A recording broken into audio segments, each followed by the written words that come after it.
Morning student, welcome to class 7th. In previous class we read about the soil types. Today I will teach you properties of soil. Soil के क्या गुण होते हैं. You have listed some uses of soil.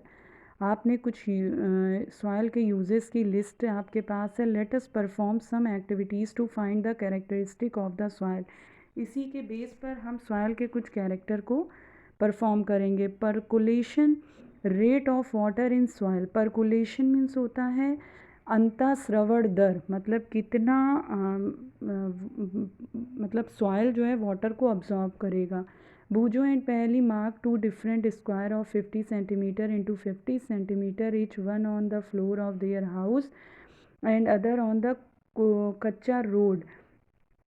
50 centimetre and 50 centimetre के दोनों square खींचते हैं, एक अपने घर के अंदर एक रोड पर. They fill 2 bottles of the same size with water. वहाँ पर 2 बॉटल रखते हैं सेम साइज़ की. They emptied the water from the bottle one each at the some time in the 2 squares. They observed that the water on the floor flowed down and was not observed. और उस पर हम उसमें से पानी डालते हैं, फिर देखते हैं कि फ़र्श पे कितना पानी सॉइल ने अब्ज़ॉर्ब किया और जो सड़क के बाहर कच्ची मिट्टी में पानी डाला था उसने कितना अब्ज़ॉर्ब किया. On the kaccha road on the other and the water was absorb. तो हमने देखा जो फ़र्श पे पानी गिरा था वो फैल गया, लेकिन जो वाटर हमने कच्चे मतलब रोड पर डाला था वो अब्ज़ॉर्ब हो गया. Now let us perform an activity to understand this. Activity 9.4. For this activity divide yourself into 3 team. इसके लिए हम 3 टीम को डिवाइड करेंगे. Name the team A B and C. You will be finding out how fast the water passes down the soil. You will need a hollow cylinder or a pipe. इसमें हम एक hollow cylinder या pipe लेंगे. आवश्यकता होगी ensure that etch team uses pipes of the same diameter. और अब प्रत्येक टीम एक पाइप जो यूज़ करेगी वो सेम डायमीटर के होंगे. Some suggestions for obtaining such a pipe are given below. If possible get a small tin can and cut off its bottom.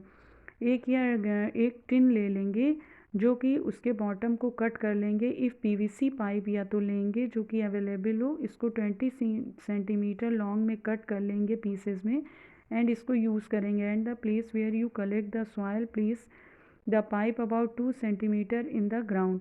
फिर उस पाइप को हम 2 सेंटीमीटर तक गहरे उसमें मतलब डीप अंदर डाल देंगे. Pure 200 ml water in the pipe slowly. फिर 200 ml वाटर उस पाइप में धीरे धीरे डालेंगे. For measuring 200 ml water you can use any empty 200 ml bottle में डालेंगे. Now the time when you start pouring water. और फिर टाइम को नोट करेंगे जिस टाइम हमने पानी डालना शुरू किया. When all the water has percolated leaving the pipe empty. और देखेंगे कब तक हम डाल लें जब तक पाइप खाली ना हो जाए. Note the time again. फिर उसके बाद हम टाइम को नोट करेंगे. Be careful not to let the water spill over और run down on the outside the pipe while pouring. और हम ये भी देखेंगे कि पानी हमारा पाइप के बाहर नहीं गिरना चाहिए. Calculate the rate of percolation by using the following formula. और हम ये देखेंगे कि हमने 200 तक ml पानी जब डाला है पाइप में वो टाइम नोट करेंगे और कितनी देर में वो पानी पूरा नीचे अब्जॉर्ब हो गया वो टाइम नोट करेंगे. तो उसके लिए एक फार्मूला है परकुलेशन रेट ml या minute is equal to amount of water and percolation time.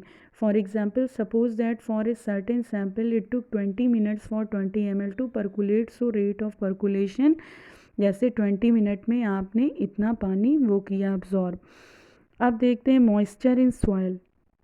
Soil के में क्या नमी होती है. Have you ever pass through a formulated during a hot summer day. आपने कभी भी गर्म दिनों में देखा है हवा को पास होते. Perhaps you noticed that the air above the land is shimmering. आपने देखा है कि आपके सामने की जो हवा है वो जैसे ऊपर उठती हुई. Why is it so. Try out this activity and find the answer. Activity 9.5. Take a boiling tube. एक बॉइलिंग ट्यूब लेंगे. Put 2 spoonful of a soil sample in it. इसमें 2 स्पूनफुल सॉइल डालेंगे. Heat it on a flame. उसको गर्म करेंगे. Observe करेंगे. Let us find out what happen upon heating करने पर क्या दिखाई देता है? Do you see water drops anywhere? If yes, where did you find them? हम देखेंगे कहीं आपको कोई ड्रॉप दिखाई देती है। On heating water in the soil evaporate, moves up and condenses on the cooler inner walls of the upper part of the boiling tube. हम देखेंगे कि जब उसको गर्म कर रहे हैं तो पानी हमारा एवापोरेट कर रहा है, एवापोरेट होकर हमारे ट्यूब के अंदर के साइड पर वो ड्रॉप में जमा हो जाता है। On a hot summer day the vapour coming out of the soil reflect the sunlight and the air above the soil seems to be shimmer. जब हवा गर्मी के दिनों में हम देखेंगे कि सॉइल से उठती है रिफ्लेक्ट होकर सनलाइट से। On a hot summer day, बहुत गर्म दिनों में vapour coming out of the soil, हमने सॉइल से उठते हुए देखा है वेपर को। Reflect the sunlight and air above the soil seems to be shimmer after heating the soil takes it out of the tube. Compare it with the soil which has not been heated, note the differences between the two. और हम दूसरी bottle से compare करेंगे जिसको हमने heat नहीं किया था, तो उसमें दोनों में क्या डिफरेंस दिखता है। You understand, children? I hope you all understand. We will continue next topic in next video. Okay, thank you, children.